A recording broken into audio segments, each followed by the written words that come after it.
त्यस पछाडि अब यो इभिडेन्स ल चाहिँ तपाईहरुले अलिकति सजिलो मानेर पढ्नु भयो भने यो अत्याधिक सजिलो पनि छ हैन। यो त्यति गाह्रो पनि छैन। तपाईलाई 2-3 दिनमा यसमा तपाई पर्फेक्ट बन्न सक्नुहुन्छ। यसको 2-3 वटा वेहरु छन्। म तपाईहरुलाई शेयर गर्छु त्यो तरिका कसरी हो यसको पढ्ने भनेर। तर यसलाई पढ्नै पर्छ। हेर्नुस् यो नपढिकन चाहिँ हुँदैन है। पहिलो लेभलमा तपाईले एउटा बेसिक आइडिया चाहिँ नबनाइकन हुँदै हुँदैन। र इभिडेन्सलाई तपाईलाई बहुत महत्त्वपूर्ण कुरा पनि हो। किनकि भोलि तपाई आफ्नै फिल्डमा पनि तपाईहरु एउटा कुनै गभर्नमेन्ट जबमा हुनुहुन्छ, कुनै तपाई चाहिँ आफ्नै एउटा प्राइभेट सेक्टरमा काम गरिरहनु भएको छ, यो पेशाभन्दा बाहिर हुनुहुन्छ भने पनि तपाईले नेपालको कानुनले कस्तो चिजलाई चाहिँ बढी रिलायबल प्रुफको रूपमा लिन्छ, कस्तो चिजलाई चाहिँ नेपालले प्रमाणको रूपमा चाहिँ ग्राह्य गर्दैन भन्ने कुरा बुझ्नु चाहिँ एउटा महत्त्वपूर्ण कुरा हो के। त्यसरी पनि यो कुरा पढ्नुस् के। म चाहिँ के भन्छु भने तपाईहरुले एक्जामलाई के रे फोकस गरेर तपाईले पढ्दाखेरि यो साइड पनि तपाईले नबिर्सिनुस्। इभिडेन्स ल चाहिँ अलि अरुभन्दा अलि बहुत महत्त्वपूर्ण कुरा यो हदसम्म पनि छ। नेपालले तपाईको कस्तो चिजलाई प्रमाणको रूपमा लिने, नेपाल कस्तो चिजलाई चाहिँ प्रमाणको रूपमा नमान्ने, कस्तो चिज चाहिँ अदालतमा ग्राह्य हुने, कस्तो चिज नहुने हैन। यस्तो हिसाबले तपाईले यसलाई थिंक गर्नुभयो भने तपाईको चाहिँ यो सजिलो छ। यो त्यसरी चाहिँ तपाईलाई अलिकति यसले हेल्प गर्छ भन्ने मेरो बुझाइ। अब जस्तो अब यसमा तपाईलाई मैले सुरु गर्दाखेरि मेजर गरेर के कुरामा फोकस गराउँछु भन्दाखेरि तपाईले पढ्ने नै एक्ट हो। फेरि अरु कुरा फेरि धेरै केही पनि छैन यसमा। सामान्य बेसिक चाहिँ प्रिन्सिपलहरु छन्, केही कुराहरु छन्। त्यो भन्दा बाहेक तपाईलाई चाहिँ यसमा आउने त्यही तपाईको चाहिँ एक्टै हो। एक्टलाई अलिकति मजाले तपाईले चाहिँ स्टडी गर्न सक्नुभयो भने अधिकांश क्वेशन त्यही एक्ट भित्रकै कुराहरु आउँछ। प्रश्न ठ्याक्कै एक्ट भनेर नभए पनि तपाईले लेख्ने त्यही एक्ट भित्रकै कुरा हुन्छ। यो तपाईले बुझ्नु पर्यो। त्यसकारण तपाईले एक्ट चाहिँ पढ्नुस्। मैले किन भनेको भन्दा त्यही भएर। अनि त्यो एक्टसँग जोडिएका कुनै प्रोभिजन हुन्छ नि, जस्तो त्यहाँ चाहिँ यसलाई चाहिँ अदालतले ग्राह्य प्रमाणको रूपमा लिँदैन भनेर भन्ने हुन्छ। अनि पछाडी चाहिँ तपाईका नजिरहरु छन् नि, ती नजिरहरु चाहिँ ठ्याक्कै त्यही एक्टलाई चाहिँ जोडेर बनाएका नजिरहरु हुन्छन्। बनेका नजिरहरु छन् नेपालको भन्नाले नेपालको एक्टले चाहिँ यस्तो भनेको छ, त्यही भएर यसलाई चाहिँ तपाईको चाहिँ प्रमाणको रूपमा लिन नमिल्ने वा यसलाई चाहिँ प्रमाणको रूपमा मिल्ने भनेर चाहिँ के रे भनेको छ। त्यसैले भनेर चाहिँ अब नजिरहरु चाहिँ स्थापित भएका छन्। नजिरहरु बुझ्न पनि तपाईले एक्टै बुझ्नुपर्छ। एक्ट नबुझिकन तपाईले त्यहाँका नजिरहरु पनि बुझ्न सक्नुहुन्न। भनेको मतलब के त भन्दाखेरि अब तपाईहरुले यो बुझ्नको लागि तपाईहरुले एभिडेन्स ल बुझ्नको लागि 50 मार्क्सको छ क्वेशन, त्यही अनुसारको आउँछ। त्यसको लागि तपाईले अलिकति सिलेबसलाई एकचोटी पल्टाउनुस् हैन। सिलेबसबाट हामी जाउँ। यहाँ मलाई सिलेबस चाहिँ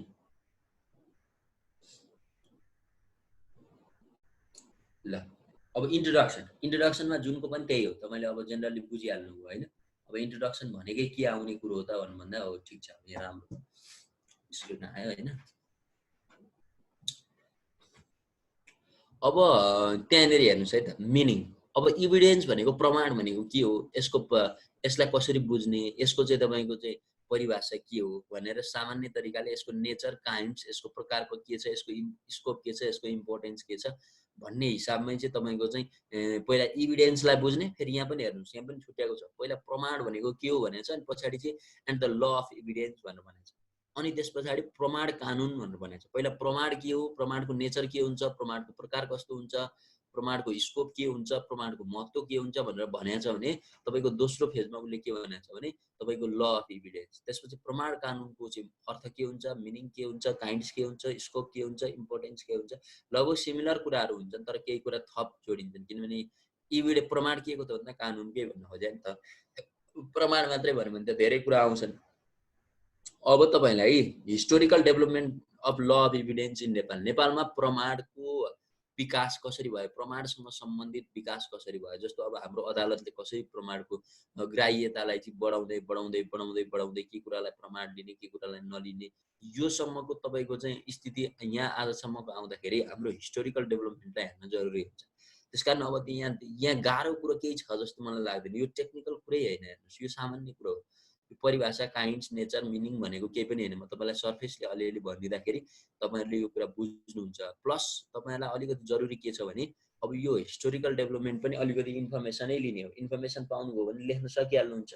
नेपालको चाहिँ प्रमाण कानुनको विकास चाहिँ यस्तो यस्तोसँग चाहिँ यसरी यसरी भएको रहेछ भन्ने तपाईँले एउटा सामान्य इन्फर्मेसन बनाएपछि तपाईँले यो 1.1 र 1.2 यहाँबाट एउटा सामान्य क्वेसन आउँछ त्यो बनाउन सक्नुहुन्छ।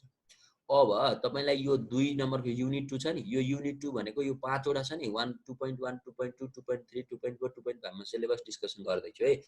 यो बुझ्ने तपाईले यो जम्मा 5 वटा युनिट छ नि, यो 5 वटै युनिटबाट चाहिँ तपाईको एउटा क्वेशन बन्छ। What are the different basic principle of law of evidence in Nepal भनेर तपाईलाई क्वेशन सोधिदिन्छ। त्यो गर्दाखेरि तपाईले चाहिँ यो 5 वटै कुरालाई चाहिँ जोड्नुपर्छ र यो 5 वटा जो प्रिन्सिपलहरु छ यो 5 वटा प्रिन्सिपलसँग पछाडी तपाईको 3-4 वटा 5 वटा त नजिरै छन्। जस्तै प्रिन्सिपल अफ स्टोपेल आकर्षित भयो भनेर चाहिँ पछाडी नजिर बनेको छ। अनि ही हु एसर्ट मस्ट प्रुभ भन्नेमा अर्को छ, हियरसे एभिडेन्स नो एभिडेन्स अर्को केस छ, best evidence must be produce अर्को छ, evidence must be confined to the matters in issue भनेर छ। यो 5 वटा कुरा यो सजिलो छ, तपाईको नामैले पनि तपाईलाई धेरै क्लियर हुन्छ र यो 5 वटा तपाईले लेख्नुपर्छ मजाले। म तपाईलाई यसको एक्सप्लेनेसन गर्दिन्छु हैन, त्यो एक्सप्लेनेसन अनुसार तपाईले चाहिँ यसलाई लेख्नुपर्ने हुन्छ र यो 2 नम्बरको क्वेशन तपाईको एक्जाममा टुट्दैन है, यो बुझ्नुस् तपाईहरुको लगभग यो फिक्स क्वेशन। अब अर्को युनिट 3 मा के टपिक छ त तपाईको भन्दाखेरि facts which need or need not to be proved. अब यस्तो हुन्छ के तथ्य कहिलेकाहीँ के हुन्छ भने कानुन पनि एउटा तथ्य हो, तपाईले यो बुझ्नु जरुरी छ है। तर अब यहाँ चाहिँ फ्याक्ट एउटा कुनै इन्सिडेन्टलाई त्यो हिसाबमा यसले भन्न खोजेको छ। कुनै फ्याक्ट कुनै घटना घटेको छ त्यो इस्युसँग रिलेभेन्ट छ हैन। जस्तो चाहिँ तपाईको चाहिँ एउटा मान्छे मारेको घटना छ, मान्छे मार्दाखेरि संलग्न व्यक्तिमध्ये कोही एउटा फरार छ भने त्यो एउटा फ्याक्ट हो, यो बुझ्नु पर्यो। मान्छे अब त्यो मान्छे मार्नेसँग घटनासँग कुनै सम्बन्धित नै नभएको मान्छे फरार पहिलेदेखि छ भने त्यो फ्याक्ट इन इस्यु हुँदैन। फ्याक्ट इन इस्यु भन्न खोजेको के त भन्दा त्यो इस्युसँग सम्बन्धित फ्याक्ट भनेर भन्न खोजेको। त्यसकारण यो क्वेशन यो फ्याक्ट भन्ने क्वेशन एकदमै इम्पोर्टेन्ट छ है एक्जाम पोइन्ट अफ भ्यू। यहाँबाट पनि तपाईलाई प्रश्न आउँछ यो फ्याक्ट एकदम धेरै हो।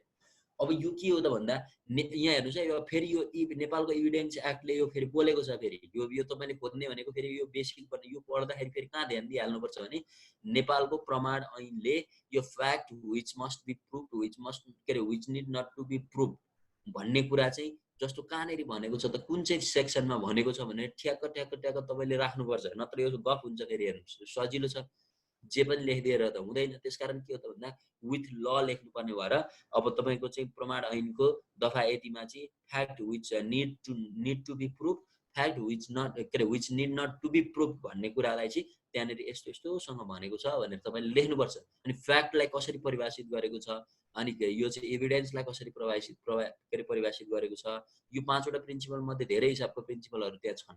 यो प्रिन्सिपल पनि त्यो एभिडेन्स एक्टमै छ, अन्त कहीँ पनि छैन। एभिडेन्स एक्टमै हेर्ने हो तपाईले हैन। अब एभिडेन्स एक्टमा कुनै नराखेको हुन सक्छ, त्यो एउटा कुरा रह्यो, तर यो एभिडेन्स एक्टमै तपाईले पाउनुहुन्छ। भनिसके पछाडी अब यो introduction basic principle of the evidence in Nepal, अनि त्यसपछि fact which need or need not to be prove. अब यहाँ सुन्नुस्, अब कुनै फ्याक्टहरु कस्तो हुन्छ भने त्यसलाई चाहिँ प्रमाणित गर्नै पर्छ हैन। अब तपाईलाई चाहिँ त्यो घटनासँग सम्बन्धित रिलेभेन्ट इस्यु हुन सक्छ र त्यो घटनासँग सम्बन्धित फ्याक्ट इस्यु हुन सक्छ। त्यस्तालाई चाहिँ तपाईको प्रुभ गर्नुपर्छ हैन। अब जस्तो त्यो घटनासँग सम्बन्धित फ्याक्टहरु छन् भने त्यसलाई प्रुभ गर्ने हो, तर कस्तो फ्याक्टलाई चाहिँ प्रुभ गर्नु पर्दैन त भन्दा सामान्यतया फर्मल एडमिसन के। जस्तो अब नेपालको सगरमाथा भन्ने हिमालको उचाइ 8848 वर्ग मिटर छ भनेर चाहिँ तपाईको यस्तो चाहिँ तपाईको कसैले भन्छ भने अब तपाईले के हो त भन्दाखेरि त्यो उचाइलाई तपाईले अदालतमा चाहिँ प्रमाणित गरेर फ्याक्ट इन इस्यु त्यो फ्याक्टलाई लिएर आएर प्रमाणित गरिराख्नु पर्दैन। त्यो भनेको अदालतले के बुझ्छ भने सगरमाथाको उचाइ भनेको चाहिँ तपाईको के हो त भन्दाखेरि फर्मल एडमिसन क्या। त्यो सामान्यतया एडमिसन गर्न सक्यो क्या, त्यता कुनै तपाईले चाहिँ बढी र गाईको 4 वटा खुट्टा हुन्छ भन्दाखेरि तपाईले लगेर त्यो प्रमाणित गरेर देखाइराख्नु पर्दैन क्या। गाईको 4 वटा खुट्टा हुन्छ, बस सक्यो, त्यति कुरा तपाईले बुझ्नु भन्न खोजेको कुरा। तपाईले अब यहाँ के बुझ्न जरुरी हो त वा के तपाईले निकाल्नु। अब यस्ता फ्याक्टरलाई प्रमाणित गर्नै पर्दैन, यिनीहरु चाहिँ प्रुभ गर्न पर्ने नपर्ने फ्याक्टरहरु भयो हैन। तर जुन फ्याक्टरहरुलाई तपाईको घटनासँग सम्बन्धित वा तपाईको चाहिँ त्यो फ्याक्ट जसले चाहिँ अदालतलाई रेगुलर हिसाबले त्यो चाहिँ नन छैन हैन, अदालतले चाहिँ त्यो तपाईले प्रमाणित नगरिकन मान्दैन, त्यस्ता फ्याक्टरहरुलाई चाहिँ प्रुभ गर्ने। जुडिसियल नोटिस अब अदालतले जारी गरेका नोटिसहरू हुन्छ नि कतिपय चाहिँ अदालतले अब यस्तो गर्ने जस्तै अब अदालतले चाहिँ यो काम कारबाही चाहिँ यसरी गर्ने भनेर अदालतले नोटिसहरू जारी गरेको हुन्छ नि यो पनि प्रमाण ऐनमै भेटिन्छ है अन्त कहीँ खोज्नु पर्दैन तपाईँले प्रमाण ऐन पढ्नुहोस् यो कुरा भेट्नुहुन्छ अनि प्रेजुम्सन भनेको चाहिँ अदालतले यो एउटा चाहिँ विचार गरेको हुन्छ होइन प्रेजुम्सन भनेको यो एज्युम गरेर चाहिँ अगाडि बढेको हुन्छ अदालत चाहिँ यस्तो विश्वासमा अगाडि बढेको हुन्छ जस्तो तपाईँको चाहिँ एउटा बालकले चाहिँ जानी इन्टेन्सली चाहिँ कहिले पनि तपाईँको चाहिँ एउटा 10 वर्षभन्दा कम उमेरको बालकले तपाईँको चाहिँ जस्तो बुझेर कसैलाई पनि मार्दा के हुन्छ भन्ने उसले बुझेर कहिले पनि मारेको हुँदैन भन्ने एउटा एज्युम्सन कोर्टको हुन्छ क्या त्यस कारण त कोर्टले 10 वर्ष तपाईँको चाहिँ त्योभन्दा तलको एउटा बच्चाहरू भनेको पनिसमेन्टको दायरामा होइन यिनीहरूलाई सजायको दायरामा होइन यिनीहरूलाई चाहिँ सुधार केन्द्रको जरुरी छ भन्ने कुराको विश्वास गर्छ त अदालतले भनेपछि अदालतले केही तपाईँको चाहिँ यस्तो प्रेजम्सनहरू गर्ने कुराहरू रहन्छन् क्या प्रेजम्सन भनेको चाहिँ त्यस्तो हो क्या एउटा एज्युम गरेर अगाडि बढ्ने कुरा भनिसके पछाडि यो fact which need or need not to be प्रुफमा तपाईँले के बुझ्ने हो त भन्दा कुनै कुरा यस्ता हुन्छन् जसलाई चाहिँ प्रुफ गर्न जरुरी छ अदालतलाई पनि त्यो प्रमाणित नगरिकन अदालतले त्यसलाई प्रमाणको रूपमा लिँदैन तर कुनै यस्ता कुराहरू हुन्छन् जसलाई चाहिँ अदालतले प्रुफ गरिरहनु पर्दैन अदालतसँग त्यो प्रमाण अदालतले खोजिरहँदैन सिधै त्यसलाई चाहिँ एडमिसन गर्छ एडमिसनको मतलब के त भन्दा त्यसलाई चाहिँ ग्राह्य रूपमा चाहिँ उसले लिन्छ त्यस्ता लिने आधारहरू भनेका मैले भनिहालेँ फर्मल एडमिसनका कुराहरू हुन्छन् सामान्यतया जुन आम सर्वसाधारणलाई पब्लिकलाई थाहा छ त्यो कुरालाई प्रमाणित गरिराख्नु पर्दैन जुडिसियल नोटिस भनेको न्यायपालिकाबाट चाहिँ प्रतिपादित जति पनि नोटिसहरू हुन्छन् सूचनाहरू हुन्छन् जस्तो यो गर्ने यो कार्यविधि अपनाउने यसो गर्ने यति दिनभित्र आउने त्यो कुराको सामान्यतया तपाईँले अदालतलाई प्रमाणित गरेर देखाउनु पर्दैन जस्तो चाहिँ अब कस्तो त भन्दा अब एउटा मितिभित्र चाहिँ यति मितिभित्र चाहिँ यो मुद्दा दायर गरिसक्नुपर्ने भन्ने हुन्छ ऊ त्यो मितिभित्र त्यहाँनिर अदालतमा मुद्दा दायर गरिसकेको छ भने अदालतले के बुझ्छ भने त्यो अदालतले मुद्दै दायरले लिँदैन नि त्यो म्याथ बुझेको हो भने त अब लिइसक्यो भनेपछि त्यहाँ कुनै प्रमाणको जरुरी हुँदैन कि तपाईँलाई चाहिँ प्रमाणित गरेर बसिराख्नु पर्दैन कि किनकि त्यो भने के हो त भन्दा जुडिसियरले निकालेको नोटिस अनुसार तपाईँ अगाडि बढ्नुभयो भने बस पुग्यो होइन अब यो प्रमाण ऐनमा हेर्नु हो भने तपाईँले यो युनिट 3 मजाले पाउनुहुन्छ यो कुनै आपत्ति नै छैन म तपाईँलाई यसको पछि अलिकति ब्रिफली एक्सप्लेनेसन पनि गरौँला किनकि केससँग पनि जोडिएर आउँछ त्यस पछाडि तपाईँको यो युनिट 4 तिर लाग्नुहोस् त स्लाइड गर्नुहोस् यो स्क्रिन सेयर जसले गरिरहनु भएको छ ओके अझै तल जानुहोस् युनिट 4 लाई टपमा राख्नुहोस् ल ठिक छ मैले बुझेँ होइन त्यहाँबाट अब हामी अगाडि अब इभिडेन्स व्हेन एडमिसेबल एन्ड इनएडमिसेबल ल हेर्नुहोस् अब एडमिसेबल र इनएडमिसेबल भनेको के हो त भन्दा कुन प्रमाण चाहिँ एडमिसेबल हुन्छ कुन प्रमाण चाहिँ एडमिसेबल हुँदैन बुझ्नुभयो कि भने कुन प्रमाण ग्राह्य हुन्छ कुन प्रमाणलाई लिइन्छ कुन प्रमाणलाई लिइँदैन यो कस्तो मजाको कुरा छ है त्यो भन्न खोजेको मतलब छुट्याइदिएको छ क्या उसले यस्ता प्रमाणहरू लिइन्छ यस्ता प्रमाणहरू लिइँदैन यो सामान्य कुरा छ यो वर्ड हो यो बढी केही पनि हैन जस्तै एडमिसन एन्ड कन्फेसन हैन जस्तो एडमिसन गर्ने भनेको अघि मैले भनिहालेँ नि तपाईलाई जुडिसियल के रे फर्मल एडमिसनको कुराहरू भयो हैन जुन चाहिँ अदालतले सामान्यतया लिन्छ जुन अनकन्फेसन कसैलाई चाहिँ त्यो कन्फेस गरिसके पछाडि उसलाई कन्फेसन गरिसकेपछि उसले चाहिँ त्यो कुरा आफूले बोल्न तयार भइसके पछाडि त्यो कुरा चाहिँ बोलेको कुरा चाहिँ प्रमाणको रूपमा लिने भन्ने हो यसको बारेमा म तपाईलाई थप कुरा बनाउला हैन यो अलिकति छ यसको बारेमा लेख्नु पनि रहेछ अनि तपाईको स्टेटमेन्ट अन द स्पोट तपाईले अन द स्पोट कुनै जस्तो अब घटना घट्यो मान्छे मारेको थियो त्यहाँ दुईटा तपाईको चाहिँ आई विटनेस रहेछ भनेको मतलब प्रत्यक्षदर्शी रहेछ देख्यो अन द स्पोट तपाईले चाहिँ त्यहाँनेरि के गर्नुभयो त भन्दाखेरि ल यो घटनामा तपाई के भएको थियो भनेर तपाई बयान दिनुस् त म यही घटनाको यतापट्टि थिएँ यो मान्छेले यसो गर्यो यसरी आएर चाहिँ यसलाई यसरी हानेको कारणले यो मान्छे मरेको भनेर ठ्याक्क तपाईको स्टेटमेन्ट अन द स्पोट भनेको चाहिँ ट्याक्कै त्यही स्पोटमा चाहिँ तपाईको चाहिँ अन द स्पोट तपाईले कुनै एउटा चाहिँ के रे एभिडेन्स चाहिँ प्रमाणित गर्नुहुन्छ त्यो एउटा भयो अर्को कुरो भने अदालतले पनि तपाई मुद्दा चलिरहेको बेला अन द स्पोट तपाईको अब मुद्दाको अन्तिम फैसला भर्डिक्ट सुनाउने बेला भएछ छ्याक लाएर चाहिँ तपाईको चाहिँ अन्तिममा चाहिँ तपाई क्रिमिनल केस भने त धेरै जसो क्रिमिनल केसमा त के हुन्छ भन्दा त अब यो त प्रमाणै खोज्ने कुरो हो प्रमाण खोज्दा चाहिँ अन्तिममा आएर श्रीमान यस्तो यस्तो प्रमाणहरू चाहिँ मैले चाहिँ यहाँ चाहिँ पेश गर्न चाहन्छु, यो प्रमाणले गर्दाखेरि चाहिँ यो मुद्दा उल्टिनु पर्ने देखियो भनिसके पछाडि स्टेटमेन्ट अन द स्पोट पनि अदालतलाई प्रमाणको रूपमा ग्राह्य हुन्छ। डाइङ डिक्लेरेसन, यो डाइङ डिक्लेरेसन त स्वतः भइहाल्यो। अब डाइङ डिक्लेरेसन गर्ने भनेको त्यही त्यो चाहिँ मृत्यु पश्चात वा मृत्युको चाहिँ डिक्लेरेसन गर्ने कुरा भनेको चाहिँ, अनि जस्तो त्यतिखेर पनि त्यसलाई प्रमाणको रूपमा लिने, त्यो डाइङ डिक्लेरेसन भनेर एउटा बनाएको हुन्छ क्या, पेपर बनाएको हुन्छ क्या, अनि त्यसलाई पनि अदालतले के गर्छ त भन्दाखेरि प्रमाणको रूपमा लिन्छ। यसको बारेमा म थप तपाईँहरूलाई पछि डिटेलमा भन्छु, त्यसको छ केही 5-7वटा कुराहरू छ, लजहरू पनि छ, यो कतिखेर मान्ने कतिखेर नमान्ने, के कुरालाई डाइङ डिक्लेरेसन भन्ने, के कुरालाई नभन्ने, अलिक बढी नै छ त्यो कुरा, म तपाईँलाई राखौँला। अनि यतापट्टि 4.1 पनि भमा statement by person of special condition, होइन। अब स्पेसल कन्डिसनमा कुनै पर्सनले चाहिँ दिएको स्टेटमेन्टलाई पनि प्रमाणको रूपमा लिन मिल्छ। अब यो बुझिहाल्छ कस्तो सर्कमस्टान्सेसहरू हुन्छ त्यो कुरा एउटा रह्यो।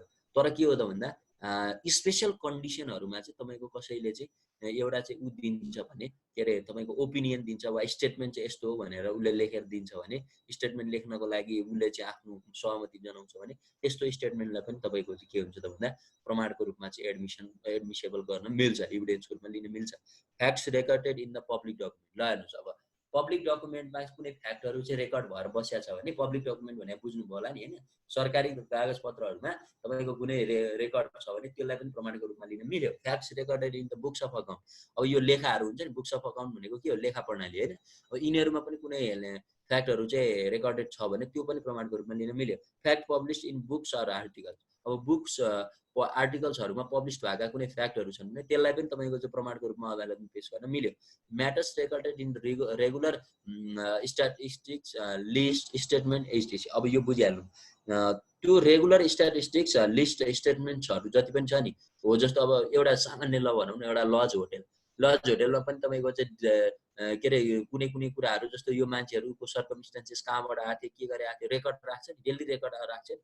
जस्तो तपाईँको एउटा होटेलमा जस्तो यो गते यति मितिमा यी मान्छेहरू यहाँ आएर बसेका थिए कि थिएनन्, यी मान्छेहरूले के भनेको थिए, कहाँ गएर भनेको थिए, के गरेर यिनीहरूले चाहिँ आफ्नो रेकर्ड राखेका थिए भन्दा ऊ होटेलवालाले चाहिँ तपाईँको आफ्नो त्यो चाहिँ फाइल निकालेर चाहिँ, अनि त्यो चाहिँ वकिललाई चाहिँ तपाईँको यस्तो यस्तो थियो, उहाँहरूले यस्तो यस्तो भन्नुभएको थियो भनेर एउटा तपाईँको चाहिँ उनीहरूले रेगुलर आफ्नो चाहिँ लिस्टहरूमा चाहिँ, होइन, त्यो तपाईँको चाहिँ स्टेटमेन्टहरू कबुलमा चाहिँ राखेको रहेछ भने त्यो पनि एउटा प्रमाणको रूपमा लिन मिल्ने आधार बन्छ। Statement of the witness in other cases, होइन। अब अदर केसेसमा विटनेसहरू बसेका मान्छेको स्टेटमेन्ट पनि लिन मिल्छ, त्यही केसमा सम्बन्धित नभएर अर्को केसमा तपाईँको चाहिँ विटनेसहरू छन् भने तिनीहरूको पनि स्टेटमेन्ट लिन मिल्छ। इन्भेस्टिगेसन डकुमेन्ट, अब इन्भेस्टिगेसन गर्दाको डकुमेन्टहरू हुन्छ नि, त्यसलाई पनि प्रमाणको रूपमा लिन मिल्यो, यो लिन मिल्ने कुराहरूको सन्दर्भमा छ है। त्यसै गरी certificate, report, other document and any other material evidence, दसी प्रमाण भन्छ त्यसलाई। दसी प्रमाणहरू भनेका चाहिँ म्याटेरियल, जस्तो अब सर्टिफिकेट हातले छुन सकिने देखिने, अदर डकुमेन्ट्स, होइन, any matter of material evidence attested by विटनेसले चाहिँ कबुल गरेका कुराहरू, त्यो कुराहरू चाहिँ यहाँ प्रमाणको रूपमा चाहिँ ग्राह्य हुन्छ। त्यसलाई स्लाइड गर्नुहोस्, माथि लगाउनु, होइन तलको चाहिँ अब माथि जानुहोस् न। ओके, तपाईँको 10 कतिवटा केसै रहेछ, होइन, प्रिसाइड लिडिङ केस भनेर तपाईँको चाहिँ कति धेरै केस छ। अब इनएडमिसेबल इभिडेन्स भनेको चाहिँ जस्तो यसलाई प्रमाणको रूपमा लिन मिल्दैन।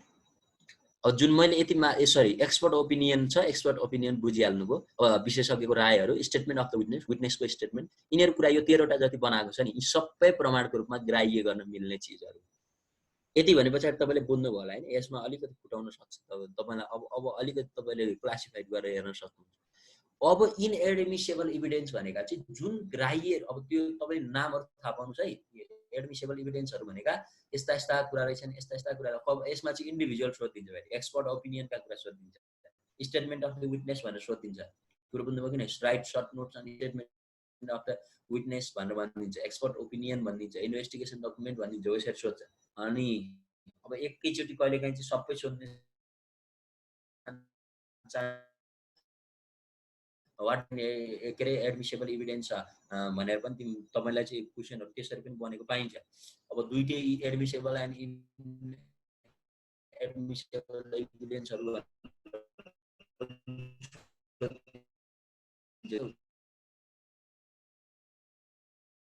तपाईँ आफ्नो उसमा पनि तपाईलाई सजिलो हुन्छ नि त आफ्नो के अरे एकाडेमिक पर्सपेक्टिभ मात्रै नभएर तपाईको आफ्नो चाहिँ के अरे अरू फिल्डको कामहरुमा पनि प्रमाणको भार चाहिँ यस्तो हुन्छ है यस्तो प्रमाणहरुलाई अदालतले चाहिँ ग्राह्य मान्छ है त्यसकारण यो सेन्सिटिभ कुरा आफ्नो काममा पनि पोख्त बन्न सजिलो हुन्छ तपाईलाई यस्तो कुरा भयो अब इनएडमिसेबल एभिडेन्स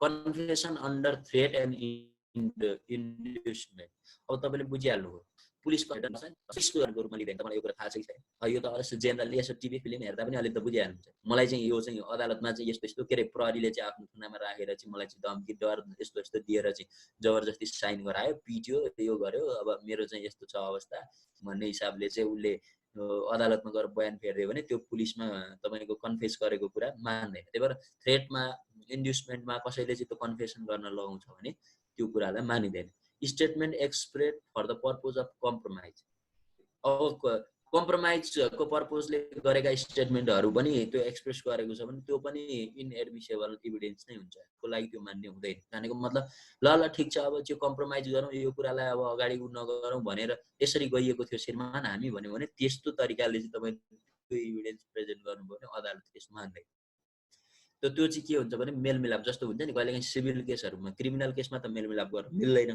तर सिभिल केसेसहरुमा के हुन्छ भने अदालतले कहिलेकाहीँ फैसला गर्दै थियो अब चाहिँ यस्तो यस्तो तरिकाले अंशपण्डा गर्नु भनेर अदालतले फैसला गर्दै थियो गरि पनि सकेको थियो वा चाहिँ गर्नेवाला थियो यो तीनटै केसहरु फैसलै गरिसकेको छ भने पनि तपाईको चाहिँ यो मिलापत्रबाट जाउँ अब हामी यो कम्प्रोमाइजबाट जाउँ यस्तो यस्तो तरिकाले चाहिँ हामीले चाहिँ यो मिल्यौं अब छोड्दिउँ यो कुरालाई भन्यो भने अदालतले अब त्यो कुरा केस डिसमिस गरिदिन्छ अदालतले त्यो कुरा हेर्दैन यसको मतलब के त भन्दा हामी मिल्यौं अब यो विषय अदालतमा जाँदैन हो कम्प्रोमाइजबाट गयो भने यस्तो हुन्छ अदालतले त्यो कुरा हेर्दैन भन्न खोजेको मतलब सिद्धि अब उनले के बुझ्छ भने अब यो केस यहीँबाट डिसमिस भयो भन्ने कुरा बुझ्छ अदालतले अब यो केस यहाँनिर आउँदैन यो केसलाई डिसमिस गरियो भनेर एउटा सामान्य तपाईको चाहिँ उसलाई लेबी तिर्नुपर्छ चार्ज तिर्नुपर्छ त्यो तिरिसकेपछि अदालतबाट त्यो विषय इन्ड हुन्छ त्यसरी तपाईको चाहिँ मेलमिलापको थ्रुबाट पनि के हुन्छ भन्दा अगाडि बढ्न सकिन्छ Statement not recorded as a witness at court.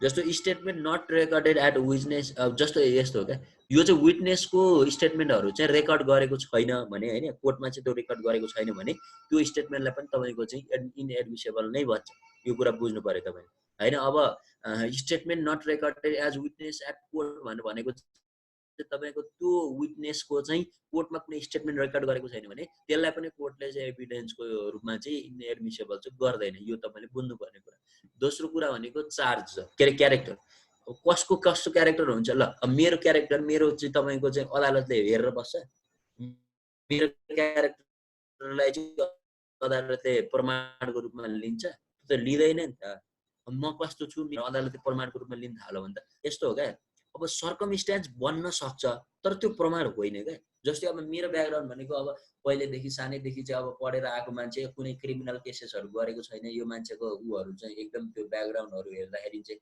एकदम ठीक छ भनेर तपाईले के रे श्रीमानलाई कन्भिन्स गर्नु वा त्यो एउटा प्रति एउटा लोयल्टी देखाउनु वा त्यो तपाईको चाहिँ अलिअलि उलाई चाहिँ के रे मोडाउन सक्छु भनेर तपाईले देखाउनु एउटा कुरा तर श्रीमान पहिला क्रिमिनल ब्याकग्राउन्ड छैन यो एउटा इमानदार मान्छे हो पढ्ने मान्छे हो भनेर अदालतमा श्रीमानले त्यस्तो बहस गर्दैन त्यसकारण के हुन्छ तपाईको क्यारेक्टरसँग त्यसलाई चाहिँ तपाईको प्रमाणको रूपमा चाहिँ अगाडि बढाउन मिल्दैन तपाई प्रिभिलेज छ भन्दिन त्यो प्रिभिलेजलाई चाहिँ प्रमाणको रूपमा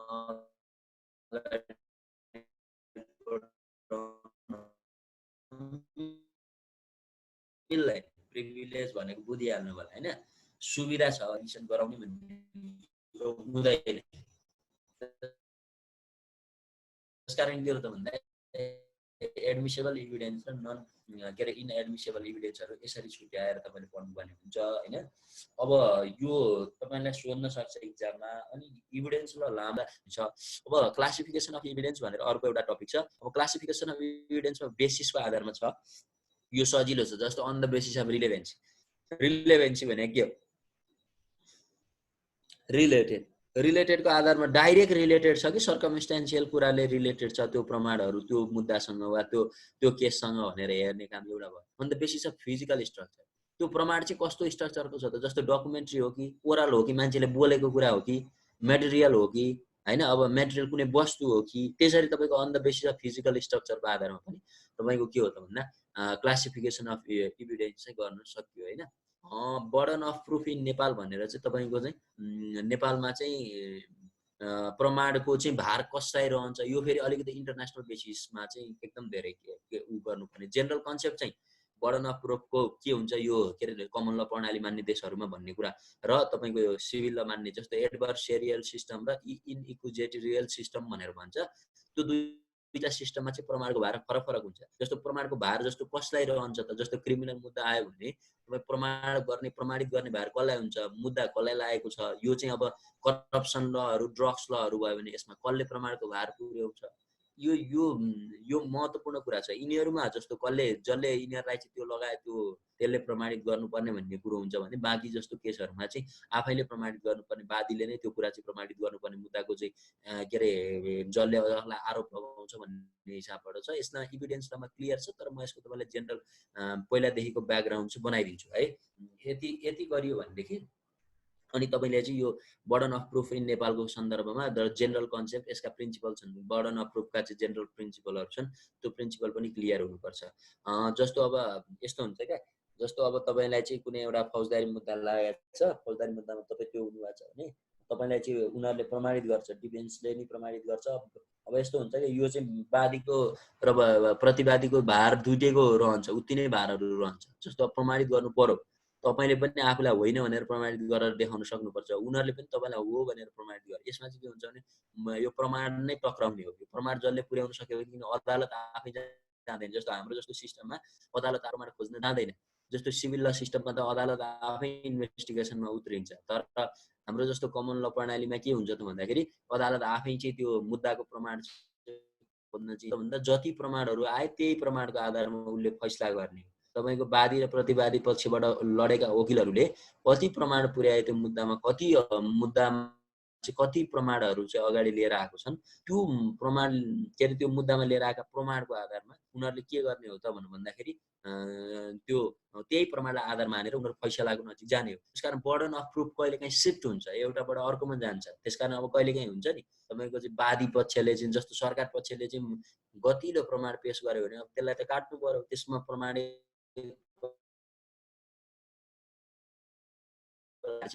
तर यसरी करप्सन लहरू, ड्रग्स लहरू, वुमेन्स ट्राफिकिङहरू चाहिँ होइन, अब तपाईँको चाहिँ के हो त भन्दा यो गरेको छैन भनेर चाहिँ प्रमाणित गर्नुपर्ने भार कसमा हुन्छ भन्ने कुरा चाहिँ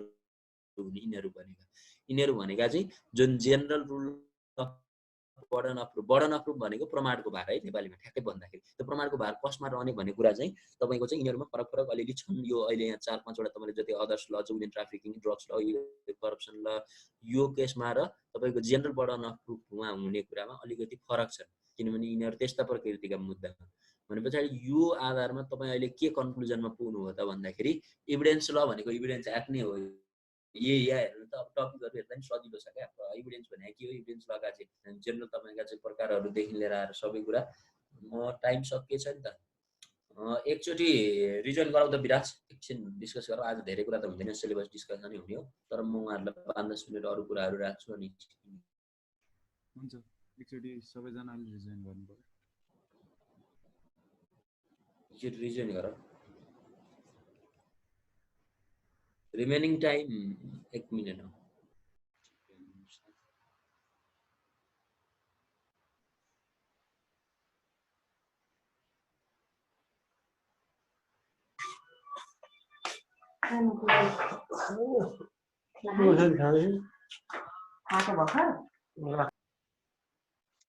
ओके, अब त्यो स्क्रिन त्यहाँ फेरि पनि राखिदिनु होला होइन, म त्यो हेर्दै गर्नुपर्छ। अब तपाईँलाई प्रमाण ऐन, अब तपाईँलाई म आज तपाईँलाई सजेस्ट गर्छु, प्रमाण ऐन तपाईँहरू जसले पढ्नु भएको छैन फेरि एकचोटि पढ्नुहोस्, अझ सजिलो हुन्छ नि, भोलि हामी सुरु गर्दाखेरि ठिक होला। अब जस्तो त्यसमा के कुरा गरेको छ त भन्नुहुन्छ भने प्रमाण ऐनमा यो ऐनलाई कसरी बुझेको छ म तपाईँलाई अलिकति एक्सप्लेन गर्छु। जस्तो an act made to amend and consolidate the laws of evidence enacted by His Majesty the King Virendra Vikram Sahadev on the advice and consent of the Rashtriya Panchayat.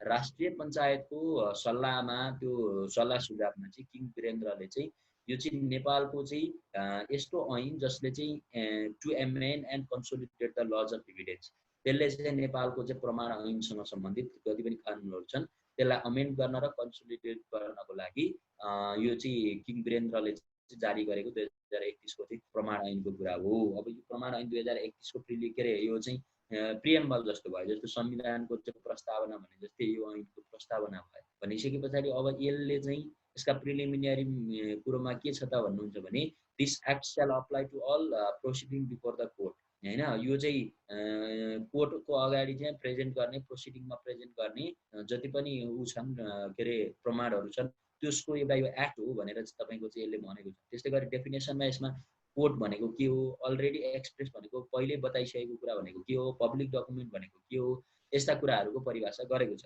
What is public document भन्ने कुरा तपाईँलाई एउटा थाहा हुन्छ।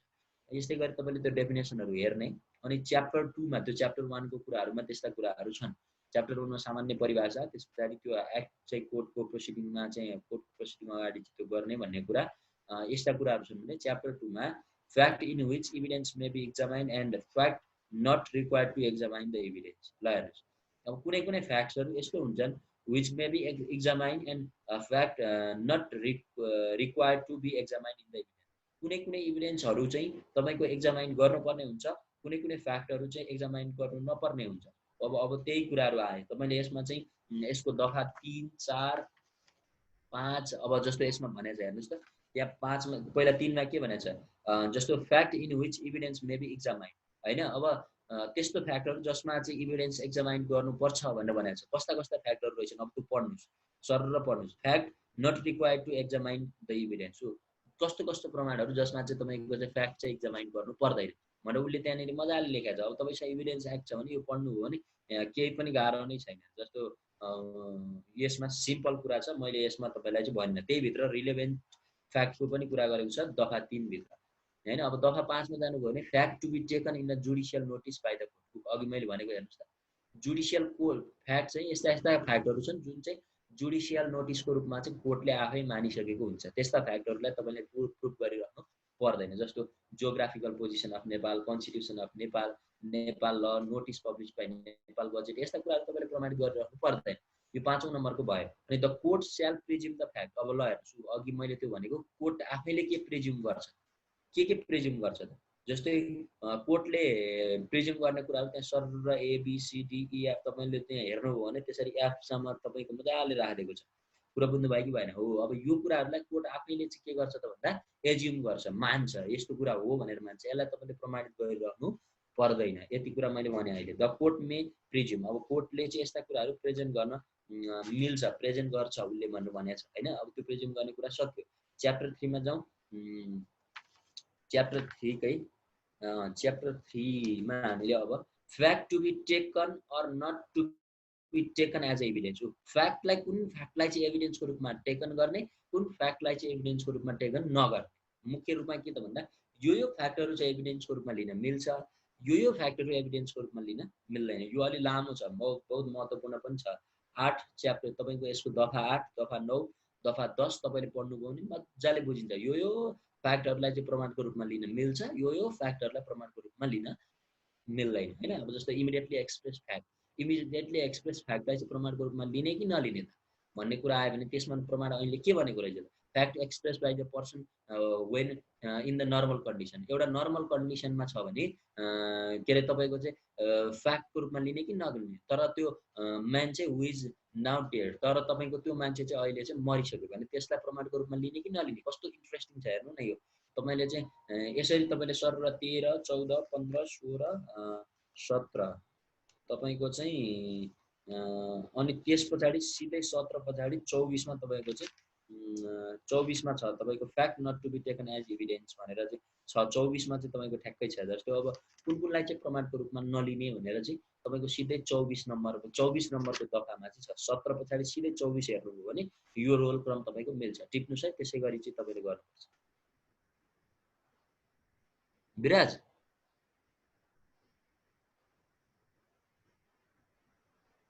मेरो sound आइरहेको हो कि होइन क्लियर?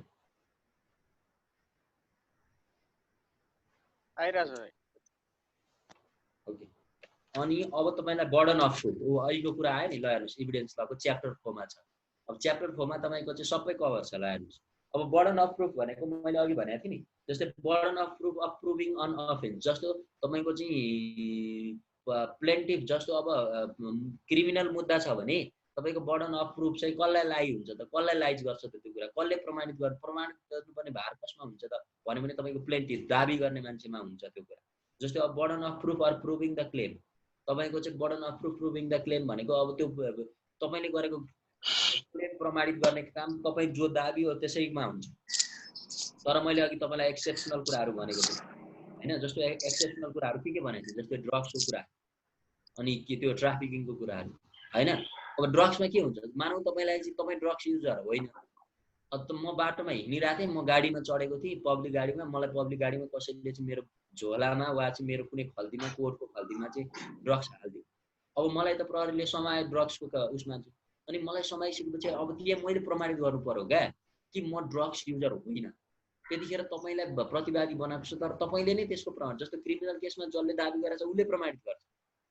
तर यस्तो केस चाहिँ एक्सेप्सनल केसमा के हुन्छ त भन्नुहुन्छ भने, जस्तो अब मलाई त्यसरी अब म त त्यो ड्रग्स युजर होइन नि त, तर मलाई के गर्यो त भन्दाखेरि अब प्रमाणित गर्नुपर्ने मलाई चाहिँ आइलाग्यो क्या। जस्तो अब मैले मेडिकल रिपोर्ट देखाउने, म चाहिँ ड्रग्स खाएको, मेरो चाहिँ इतिहासै छैन, मेरो हेल्थ चेकिङहरू हेर्दाखेरि ड्रग्स युजर म होइन, म कारोबार गर्नको लागि मसँग यति मात्रै यति ड्रग्सले मैले कसरी कारोबार गरिरहेको हुन्छु, यो कारोबारमा पनि म संलग्न छैन, मेरो यस्तो रेकर्ड छैन, यावत तरिकाले तपाईँलाई चाहिँ प्रमाणित गर्नुपर्ने हुन्छ क्या। इभन तपाईँले कसैले एउटा ड्रग्स तपाईँको ब्यागमा हालिदियो भने ल हेर्नुहोस् कति त्यो ड्रग्स जस्तो केसहरूमा चाहिँ त्यो प्रमाण पुर्याउने भार चाहिँ कस्तो डेन्जर हुँदो रहेछ बुझ्नुहोस्। अब हो, अब त्यहाँ के छ त भन्दा बर्डन अफ प्रुफको केसमा तपाईँले मजाले पढ्नुभयो नि बुझ्नुहुन्छ। जस्तो 25, 26, 27, 28, 29, 30, 31, 32, 33 33 नम्बरसम्म छोटो छोटो यसको हेडिङबाटै तपाईँ धेरै कुरा क्लियर गर्न सक्नुहुन्छ। जस्तो भनेको छ नि burden of proving that person is alive, जस्तै हेर्नु तपाईँ 12 वर्षसम्म कुनै मान्छे भेटिएन, कुनै मान्छे छैन, जिउँदो छ कि मरेको छ कि के छ भन्ने कुरा मान्छेहरूलाई पत्तो अत्तो छैन भने अब के मान्छ त भन्दा 12 वर्षसम्म पनि पत्ता नलागेपछि अदालतले के भन्छ त भन्दाखेरि ए 12 वर्षभन्दा बढी भइसकेको छ, ल यो त प्रमाणको रूपमा मानिँदैन, यो त मान्छे मरेको भन्ने मानिन्छ भनेर भनिदिन्छ। अनि तपाईँलाई के भार हुन्छ त भन्दाखेरि कहाँ हुनु, यो मान्छे जिउँदैछ, म यसको प्रमाण पुर्याउँछु भनेर तपाईँले कुनै इभिडेन्सहरू जस्तो बिचमा चाहिँ कल गरेको, बिचमा चाहिँ तपाईँसँग सम्पर्कमा आएको त्यस्तो कुनै प्रमाणहरू भयो भने त्यो प्रमाणहरू देखाउने भार चाहिँ जसले चाहिँ यो मान्छे मरेको छैन भन्छ उसैमा लाइज हुन्छ। त्यो कुरा बुझ्नु। यस्ता कुराहरू चाहिँ तपाईँको चाहिँ 25 देखि 33 भित्र छन्। यो मजाले तपाईँ पढ्नुहोस्, हेडिङ वाइज पढ्नुहोस्, यो एकदम इम्पोर्टेन्ट छ। सबै कुरा त यहाँ आइहाल्यो। बर्डन अफ प्रुफ भने तपाईँको च्याप्टर कभर गइगयो। अब fact to be taken or not taken as evidence पनि भइहाल्यो। अब जुन फ्याक्ट चाहिँ के अरे प्रुफ गर्नुपर्ने यो छ नि, fact in which evidence may be examine, अब जो त्यस्ता फ्याक्टहरू जसमा चाहिँ इभिडेन्स चेक गरिन्छ, त्यस्ता फ्याक्टहरू जसमा इभिडेन्स चेक गर्दैन ती पनि आइहाले। अब तपाईँको चाहिँ स्टोबेलको प्रिन्सिपल भनेको चाहिँ के हो त भन्दाखेरि when a person has writing oral or conduct acted or caused to act another person to believe a thing to be true and act such belief, such a person shall not be allowed in a case to deny the truth of that. स्टोबेल भनेको तपाईँ चाहिँ जस्तो हो, तपाईँहरू यहाँ कतिजना लोकसेवा लड्नुहुन्छ होइन, अनि तपाईँलाई स्टोबेल म इन्ट्रेस्टिङ तरिकाले बुझाइदिन्छु। जस्तै तपाईँहरू लोकसेवा लड्ने अनि लोकसेवा लडेर तपाईँहरू चाहिँ इक्जाम दिने, अनि इक्जाम दिइसके पछाडि चाहिँ के भन्ने भने यो इक्जाम चाहिँ तपाईँको चाहिँ बायस्ड हो, यसका प्रश्न उत्तरहरू चाहिँ तपाईँको चाहिँ पहिल्यै लिक भएका थिए, यसमा चाहिँ लुज गरेको थियो, चिट चोराएको थियो, तपाईँ यावत तरिकाले चाहिँ पुरै तपाईँ चाहिँ अनि विरोध गर्ने जाने चाहिँ अनि तपाईँ चाहिँ यस्तो यो भएन, यो इक्जाम फेरि लिनुपर्छ भने अब यहाँ तपाईँले आफ्नै विरुद्ध आफै कसरी प्रहार गर्नु भने यदि तपाईँले त्यो इक्जाम प्रश्नपत्र उ गरेको थियो भने तपाईँले इक्जाम चाहिँ नदिनु पर्ने थियो नि त, इक्जाम छोड्नु पर्थ्यो नि त। अनि इक्जाम पनि दिने अनि फेरि बायस भयो पनि भन्ने हो। यो भनेको प्रिन्सिपल अफ स्टोबेल। प्रमाणमा यस्तो कुराले बहुत महत्त्वपूर्ण लाग्छ। तपाईँले बुझ्नुहोस्, यो कहिलेकाहीँ तपाईँहरू आफू काम गर्ने अनि लास्टमा भएन भन्ने प्रवृत्ति छ नि, यो चाहिँ प्रमाणको रूपमा पनि यसले कस्तो अस्तित्व लिँदो रहेछ अदालतमा, त्यो प्रिन्सिपल अफ स्टोबेलले बुझ्नुहुन्छ। यो च्याप्टर 5 मा छ, यो यसको बारेमा एउटा केस पनि छ होला, म त्यो केस तपाईँलाई बताउँला। अनि डकुमेन्ट्री इभिडेन्स भने बुझिहाल्नुहुन्छ, नामैले पनि बुझ्नुहुन्छ। यो 35, 36, 38 मा चाहिँ छ डकुमेन्ट्री इभिडेन्सहरू भनेका तपाईँको चाहिँ कस्ता कस्ता डकुमेन्ट के अरे 35, 36 मा छ सरी। यो डकुमेन्ट्री इभिडेन्स भनेको a document or fact mention in the document has to be prove by producing such a document. त्यो डकुमेन्ट प्रोड्युसन गर्नेले त्यसलाई प्रुभ हुनुपर्छ भन्ने डकुमेन्ट्री इभिडेन्स हो। Conclusion of the signature or the thumb इम्प्रेसनको कुरा चाहिँ तपाईँको चाहिँ डकुमेन्ट्री इभिडेन्सभित्र आउँछ। 35 र 36 नम्बरमा यो डकुमेन्ट्री इभिडेन्सका कुराहरू छन्। यो तपाईँले पढ्नु सजिलो छ। अब हेर्से अब प्रिन्सिपलहरू ओरल इभिडेन्स आयो नि अघिको मैले नेपालमा के अरे प्रिन्सिपल अफ इभिडेन्समा तपाईँको त्यहाँ एउटा हेयरसे इभिडेन्स इज नो इभिडेन्स भनेर चाहिँ अघि तपाईँले एउटा प्रिन्सिपल पढ्नु पनि हो। ठ्याक्कै हेर्नुहोस् त च्याप्टर 7 मा ओरल इभिडेन्समा त्यही कुरा राखेको छ। ओरल इभिडेन्सलाई चाहिँ प्रमाणको रूपमा चाहिँ लिइँदैन, तर ओरल इभिडेन्स भनेको कस्तो खालको नेचरको छ भने लिने, जस्तो सिन गरेको छ, हर्ड गरेको छ, फेल्ड गरेको छ भने कस्तो तरिकाको छ त, डाइरेक्ट इन नेचर हो कि इनडाइरेक्ट इन नेचर हो कि कस्तो, त्यसको वेट हेरेर चाहिँ त्यसलाई प्रमाणको रूपमा लिने भनेर यो दरखास्त 38 मा चाहिँ तपाईँको भनेको छ। अब तपाईँलाई 8औं मा जाउँ, इक्जामिनेसन अफ विटनेस। अब विटनेसको स्टेटमेन्टहरू भनेको थियो नि, त्यसको पहिला चाहिँ इक्जामिनेसन लिन्छ। त्यो इक्जामिनेसन लिने काम भनेको चाहिँ जस्तै dumb witness, person competent to be witness. अब त्यो पर्सन चाहिँ विटनेस बन्नको लागि चाहिँ कम्पिटेन्ट छ भनेको मतलब पर्याप्त उसँग चाहिँ क्षमता छ भने फेरि असम छ। अब तपाईँको चाहिँ एउटा इन्सेन्ट मान्छे, एउटा बौला मान्छेलाई लिएर आयो, तपाईँले चाहिँ विटनेसको रूपमा प्रेजेन्ट गर्न सक्नुहुन्छ? सक्नुहुन्न नि हो। कुरो यस्तो हुन्छ, पार्टिज त्यो चाहिँ कम्पिटेन्ट हुनुपर्छ। त्यही भएर इक्जामिनेसन अफ विटनेस पनि तपाईँको जरुरी छ। जुन चाहिँ दफा 38, 39, 40 र 41 मा छ, 42 मा छ, 43 मा छ, 44 मा छ, 45 मा छ, 46, 47, 48। अब यो चाहिँ इक्जामिनेसन चिफ भनेर चाहिँ 49, 50, 51, 52, 53 मजाले यो हेडिङहरू पढ्नुहोस्। मेजर कुरा यहाँबाट निकाल्नुहोस्, कपीमा टिप्दै पढ्नुहोस् के बरु। यति 50 यति तपाईँको 54वटा दफा लेख्नलाई तपाईँलाई कति नै आपत हुन्छ, कति नै बेर लाग्छ। 2-3 घन्टामा सिधै हाल्नुहुन्छ। यति गर्नुभयो भने तपाईँलाई यो इभिडेन्स ल पास गर्न केही गाह्रै छैन, मजाले राम्रो मार्क्स लिएर आउनुहुन्छ। अब लास्टमा रह्यो मिससेलेनियस भन्ने चाहिँ च्याप्टर 9 को कुरा छ। अब यो च्याप्टर 9 मा चाहिँ तपाईँको consequences of the improper rejection of evidence. अब हेर्नु, तपाईँले गलत प्रमाण दिनुभयो, गलत विटनेस बस्नुभयो भने त सजायको दायरा त तपाईँलाई पनि हुन्छ। यो तपाईँले बुझ्नु भएको छ यो कुरा होइन। गलत बयान दिनुभयो भने त्यसको दायरा त तपाईँलाई पनि आउँछ गलत कुरा बोल्दाखेरि। त्यसकारण रिजेक्सन अफ इभिडेन्सको रिजेक्सन गर्ने कुरा पनि रहन्छ। यो मिससेलेनियसमा यो कुरा राखेको छ। त्यसकारण तपाईँले यति 54वटा यदि यो बेसिसमा चाहिँ तपाईँले यो एभिडेन्स एक्टलाई चाहिँ हेर्नुभयो भने, मैले अहिले भनेको बेसिसमा एभिडेन्स एक्ट पढ्नुभयो भने मलाई जहाँसम्म लाग्छ यहाँ मैले भनेका सबै च्याप्टरहरू, सबै कुराहरू चाहिँ त्यहाँभित्र आएको छ, त्यहाँभित्र आएको छन्। तपाईँले पढ्न सक्नुहुन्छ। ल अब अर्को भनेको केस हो। यो केस छोटो छ।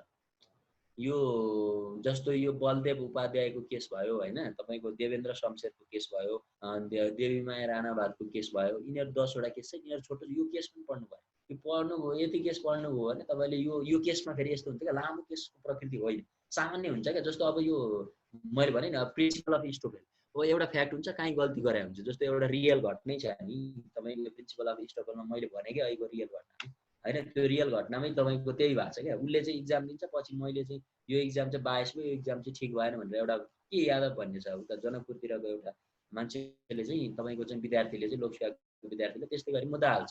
र लास्टमा उसलाई के अर्थ भन्दा उल्टो प्रिन्सिपल अफ स्टोकहोल्म लाग्छ क्या। हो त्यो मुद्दा यहाँ पनि छ कि जस्तो मलाई लागेको छ। म त्यो हेरेर पनि तपाईँहरूलाई भनिदिन्छु। अब यस्तै सामान्य केस हुन्छ नि यिनीहरू। यो हेर्दा तपाईँलाई एभिडेन्सलाई गाह्रो हुन्छ जस्तो मलाई चाहिँ लाग्दैन होइन। त्यही पनि अब हामी भोलि यसलाई डिटेलमा टपिक वाइज हामी पढाउँला। फर्स्ट च्याप्टरदेखि नै पढाउँला, लेख्न सिकाउँ, के कुरा लेख्नुपर्छ, कति कुराहरू तपाईँले जान्नुपर्छ भन्ने कुरा चाहिँ म अहिले बनाइदिउँला होइन। अब आज चाहिँ यही हो, सिलेबस डिस्कसन गरियो, टपिकहरू क्लियर भयो। एभिडेन्स एक्ट पढ्नुहोस्, मजाले एभिडेन्स एक्ट पढ्नुहोस्। अहिले तपाईँले एभिडेन्स एक्ट पढ्नुभयो भने यो एभिडेन्सलाई बुझ्न तपाईँलाई सजिलो हुन्छ। तपाईँलाई म त्यो कलेजमा एउटा क्लास लिनुभएको थियो, एकजना हाम्रो के त्रिपाठी भन्ने रे, राम त्रिपाठी जस्तो मलाई लाग्छ।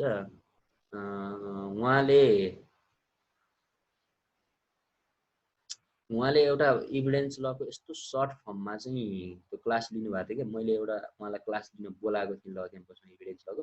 सायद राजुजीहरूलाई थाहा हुनुपर्ने हो त्यो कुरा, किनभने उहाँहरूले त्यो कलेजको क्लास लिनुभएको थियो। अनि उहाँले एउटा बोर्डमा चाहिँ एउटा फरक खालको पिक्चर चाहिँ बनाइदिनु भएको थियो। त्यो पिक्चरमा उहाँले सबै इभिडेन्स लको कुरालाई हटाइदिनु भएको, एउटै व्हाइट बोर्डमा भएको एउटा पिक्चरमा तपाईँले होल इभिडेन्स ललाई सर्टकट फर्मेटमा पढेर त्यसलाई चाहिँ त्यसमा उहाँले चाहिँ गरिदिनु भएको थियो। एक्ट त तपाईँ राजीवजी एक्ट त तपाईँ डाउनलोड गर्नुहोस् न, प्रमाण ऐन 2031 भन्नुहोस् त, गुगल गर्नुहोस् त, आइहाल्छ। त्यो ठुलो कुरै भएन। नेपालको ल कमिसनमै गएर हेरे पनि तपाईँले भेट्नुहुन्छ। एक्टहरू तपाईँले खोज्नलाई सक्नु पऱ्यो क्या, एक्टहरू ठुलो कुरा होइन, गाह्रो कुरा होइन एक्टहरू। खोइ त मैले त्यो कहाँ राखेँ त, त्यो ग्रुपहरूमा चाहिँ सेयर छ होइन। फेरि पनि हेरौँला, त्यो एउटा थियो त्यो उहाँले एउटा पिक्चर बनाउनु भएको थियो, त्यो पिक्चरको आधारमा पढ्दाखेरि पनि तपाईँलाई सजिलो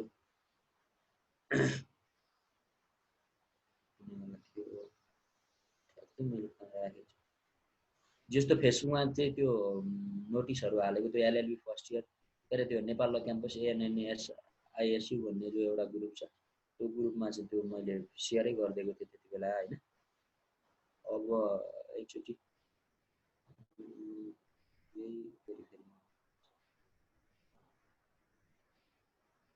ग्रुपमा हालिदिनु भयो।